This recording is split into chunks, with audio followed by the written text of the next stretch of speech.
Okay, so good morning, everyone. My name is Ladipo Samuel, and today, can anyone hear me?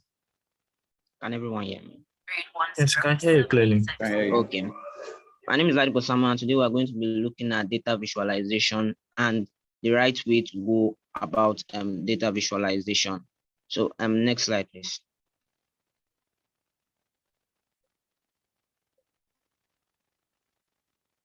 So we are going to be looking at what data visualization is, the importance of data visualization, the tools we can use for data visualization, because there are quite a lot. There are some that are used to produce dashboards, and there are some that are just used to produce graphs and other forms of visualization. And we're going to be looking at strategies for visualizing the right way.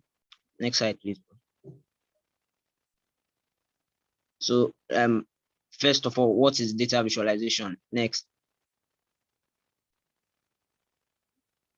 Data visualization is the process, is the practice of translating information into a visual context, such as a map or a graph, to make data easier for human brain to understand and pull insights from. So naturally, when we get data from wherever we get data from, it is not always easy to understand what the data is, what the data means. But data visualization actually helps us to give meaning to it, because the human brain cannot process large amounts of data. So when we visualize the data, we can be able to get insights and meaningful trends from the visualization. Next slide. The main goal of data visualization is to make it easier to identify patterns, trends, and outliers in large data sets. It helps to uncover the smallest detail present in the data. So there are some things that the human brain might not be able to notice in data that we can actually bring out through data visualization. It helps to focus on the areas that would have been lost in translation and lost in other forms of raw data, like table files or Excel files or CSV files. So data visualization gives us the whole idea of what the data is talking about. So we get meaningful insights from data visualization. The next slide, please. This is an example of a visualization dashboard.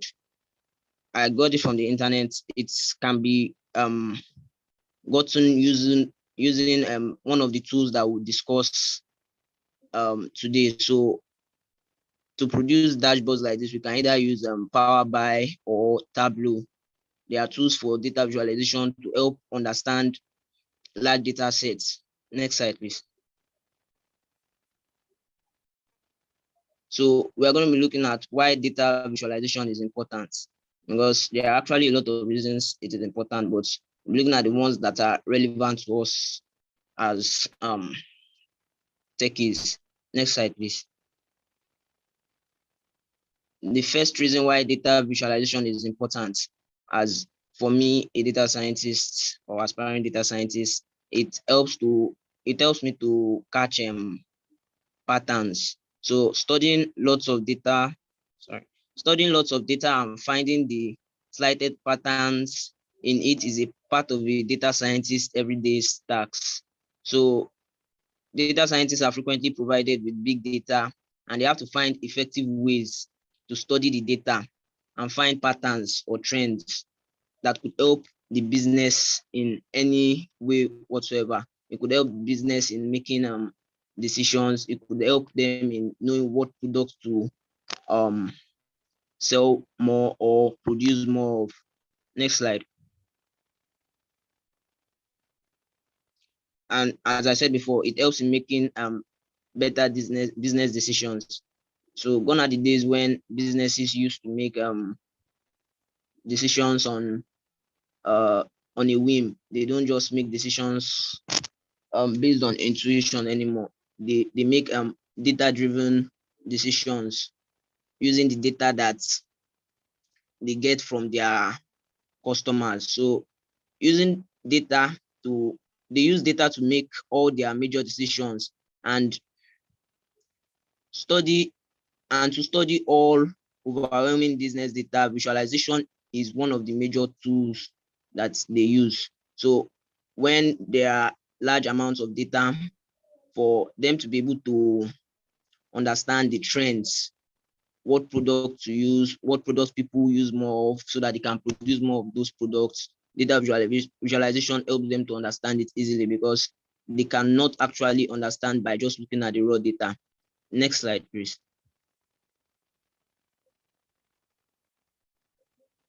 So data visualization is also used to help make machine learning models better. So as a data scientist, you are required to make analysis on data sets. So if you don't have enough knowledge about the data sets, you could tweak some features and make visualization to make better accuracies in your machine learning models.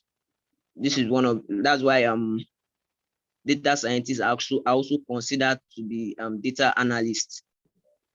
So they actually have to understand how to analyze and visualize data. Next slide, please. Conveying information to stakeholders. Data visualization is also important to convey information to stakeholders because as we know, data science projects are iterative processes, and as data scientists proceed with the steps, it is important to keep stakeholders informed with every step. To achieve this, data scientists mostly use data visualization techniques that could present the stakeholders with all the information they need without getting lost in the project technical details. So data scientists are technically inclined than most of their stakeholders. Stakeholders are those that are interested in the business. So they cannot just bring the data to the stakeholders to explain what is going on. They have to be able to pass the information across in a way that the stakeholders will understand and will be able to relate to. That is one way data visualization can actually be very important. Next slide, please. And also, a picture is worth 1,000 words. What you can, a message you can pass across with a picture, it is better to pass it across with a picture than to use a text because it is actually more relatable with the picture, and people actually tend to remember pictures more than data sets. Because if you give me an Excel file, I might not remember what it looks like tomorrow. But if you show me a picture, I might be able to still explain what you meant by that picture by this time next week. So if you want to convey a specific message to someone, using visualization instead of a simple text would always be a more effective approach. So next slide. Tools for visualization. Like I said, there are multiple tools for visualization. There are some that are mostly used by data scientists and some that are used by data analysts. So the ones that are used by data analysts are mostly to create dashboards so that they can make responsive data visualizations. They can make changes to the visualizations as they are trying to explain along. But as data scientists, most data scientists don't actually bother about the dashboards. They just go about making the visualization to understand and process the large amount of data sets that they have. So next slide. So the tools for data visualization include Matplotlib. Matplotlib is one of the most popular tools for data visualization in the for data scientists. So we also have Pandas. Pandas is mostly used for data analysis, but you can also perform data visualization with Pandas. And we have Seaborn. Seaborn is, some might say, is an extension of Matplotlib, but it is also very useful to make data visualization. Then we have Tableau. Like I mentioned, we saw the dashboard that was created at the beginning of the slides. Tableau was used to create those those kind of dashboards, and Microsoft Power BI is also used to create those kind of dashboards. Next slide, please.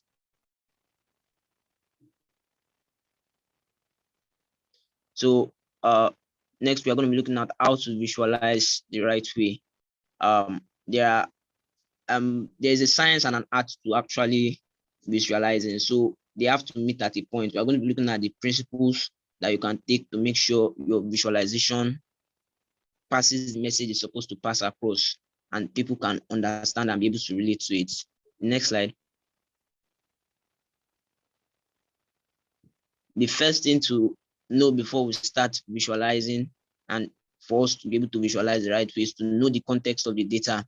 You have to be able to understand the business problem. You have to be able to understand what exactly we are trying to get from the data.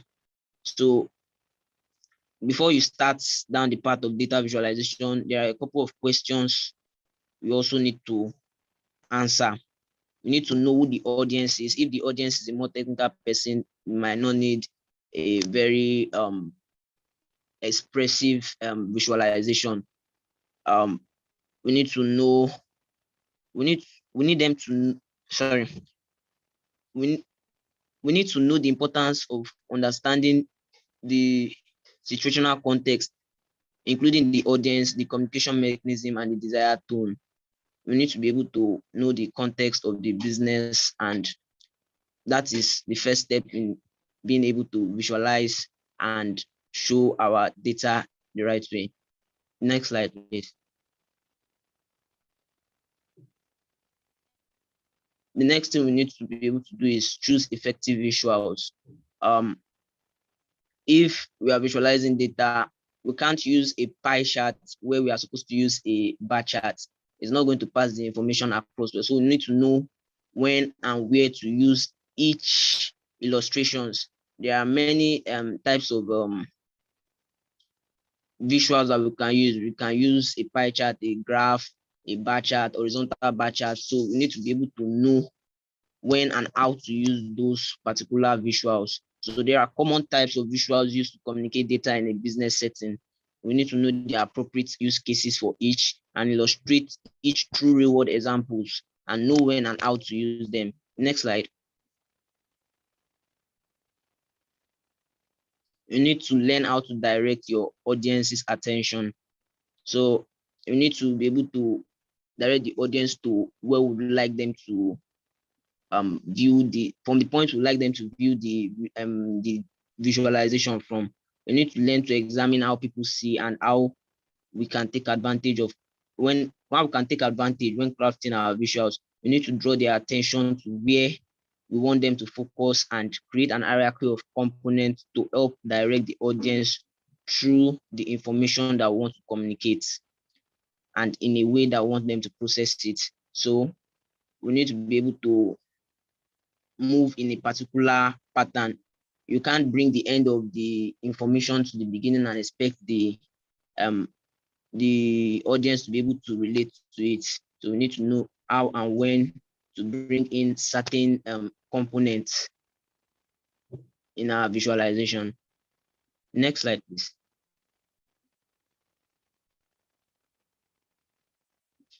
So we also need to be able to think like a designer. We need to learn traditional design concepts that can be applied to communicating data. It helps gives our presentation a more professional look. We don't use a square where we're supposed to use a circle. We need to learn the principle of alignment, hierarchy, so that we can be able to pass the information across the right and the best way. Next slide, please. We also need to learn how to tell a story, because if you tell a story with the data, majority of people would be able to understand and relate to it. Tell a story that is relatable to the audience. That's why you also need to understand your audience. So these are actually principles that work. So stories resonate with and stick with us in ways that data alone cannot. We need to learn concepts of storytelling that can be leveraged for communicating with data. We need to understand strategies for effective storytelling, including the power of repetition, natural flow, considerations with spoken and written narratives. And we also have to understand various tactics to ensure that our story comes across clearly in our communications. So we need to understand the concept of storytelling. We don't tell a story that confuses people, because there is no point in that. People will not be able to relate to your visualization. They won't be able to understand it. And the point of visualizing is for people to be able to understand and relate to it. Next slide. So in conclusion, data visualization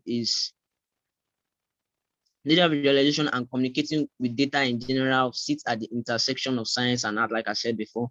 And there's a certain science to it. The sciences are best practices and guidelines, like just mentioned, and guidelines to follow. And there are also artistic components. We have to be able to understand alignment, like I said, to be able to understand where and where to put each component, and apply lessons that we've covered to make the information easier for the audience to understand. Thank you. Next slide.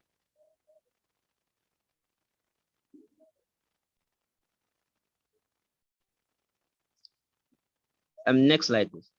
Okay. So thank you very much. Does anyone have any question?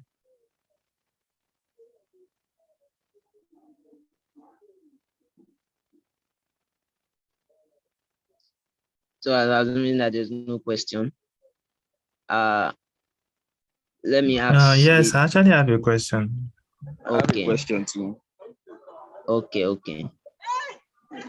Okay, so my question is, you are trying to give us a difference between data analysts and data scientists, if I'm correct.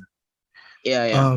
So from the word scientist and an analyst, I used to have this notion that they actually do the same thing. Like a data scientist can do the work of a data analyst, and a data analyst also vice versa. So okay. Which Continue. brings me to the question now, which is, what is the difference between a business intelligence analyst, a data analyst, and then a data scientist?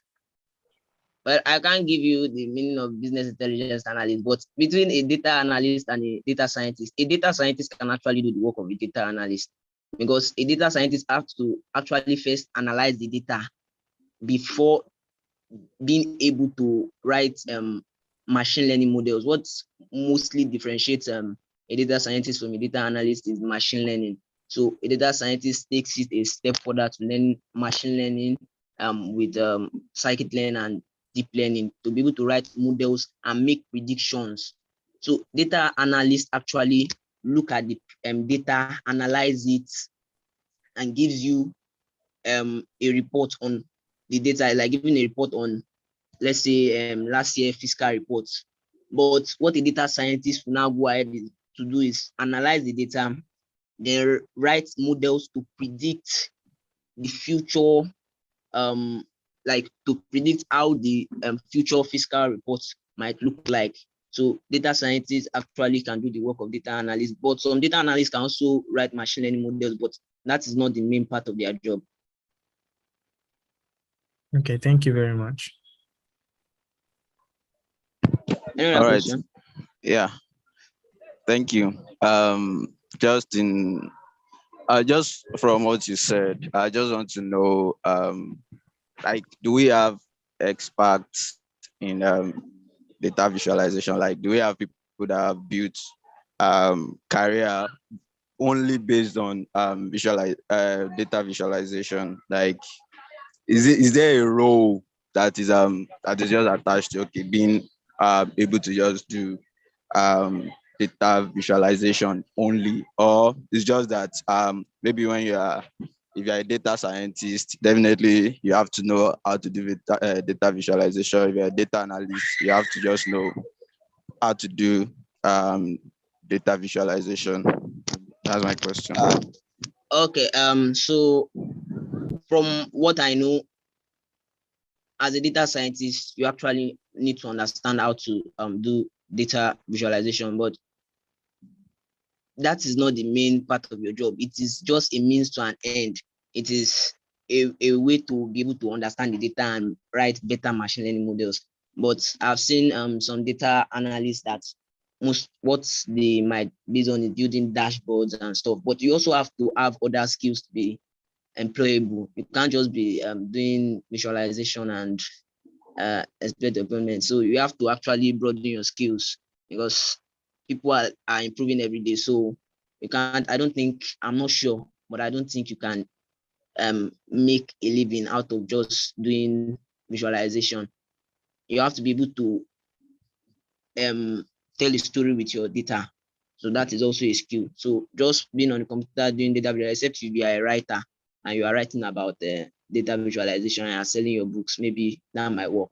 But I don't know. I've never heard of it before. So. Okay. Yeah, good morning. Can anybody hear me? I can hear you, sir. Yeah, we can hear you. Oh, okay, all right. So, yeah, thank you very much, Samuel, for that insightful presentation. I just wanted to contribute a little as to the question that Mr. Alex had asked earlier on. So, Samuel has been able to tell us what the difference between a data analyst and a data scientist. So just to contribute as to one other key role that a data analyst is expected to have most times is the skill of database management.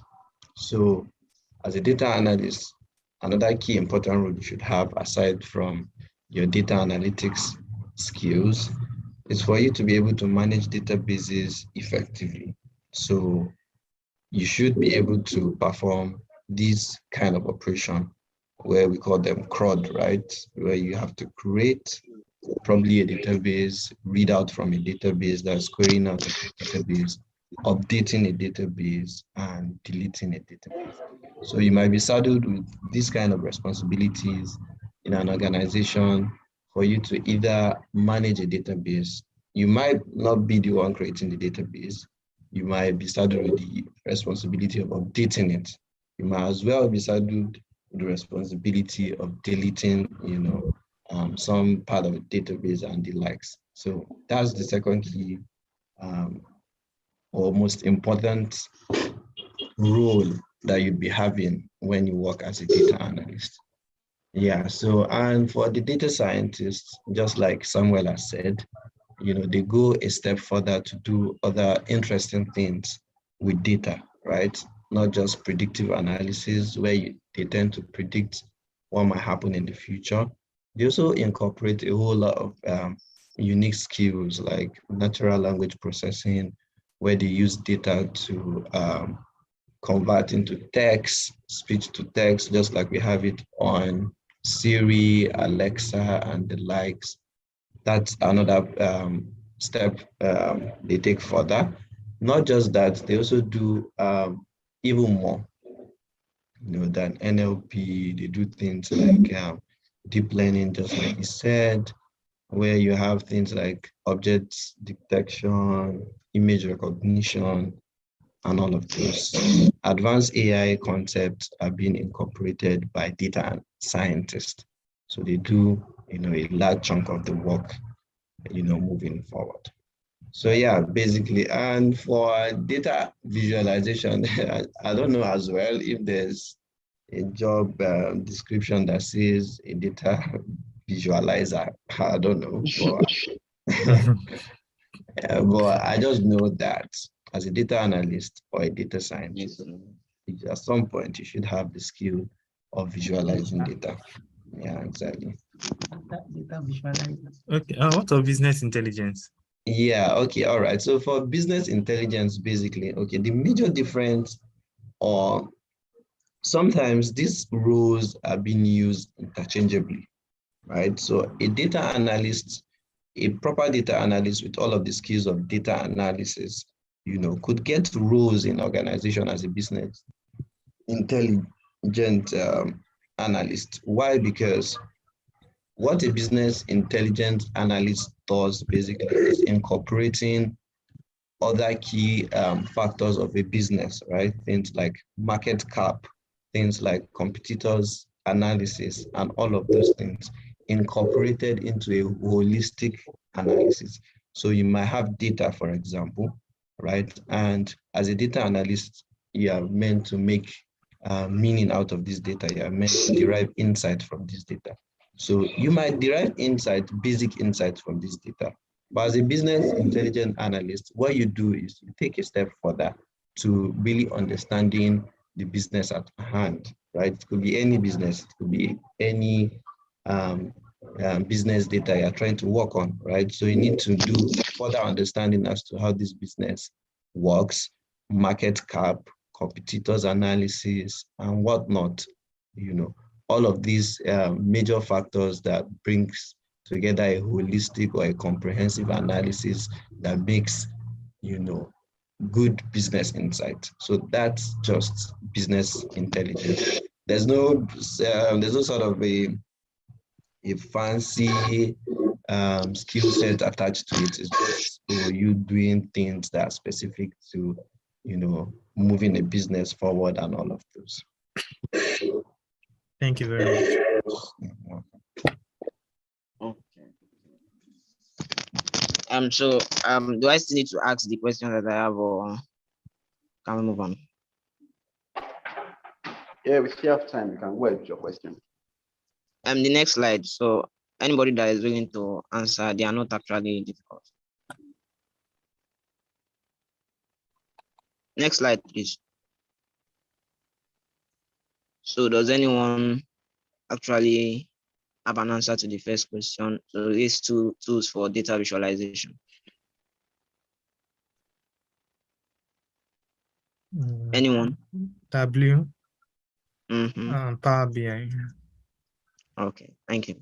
And anyone wants to, I'm curious to explain why data visualization is so important in our particular field. Anyone apart from Mr. Alex? Data visualization helps to understand the data you are working with. Helps you to make a decision on whatever kind of model you'll be building to make predictions. Okay, thank you very much. So that's the end of my presentation. If anybody else wants to present. Thank you so much, Samuel, for the presentation. Deborah is supposed to present, but she's not around. She's not ready yet. So, in the absence of the next presenter, I'd like to bring it to an end. So we meet next week, Tuesday. Samuel, thank you. Except there's someone that wants to say something.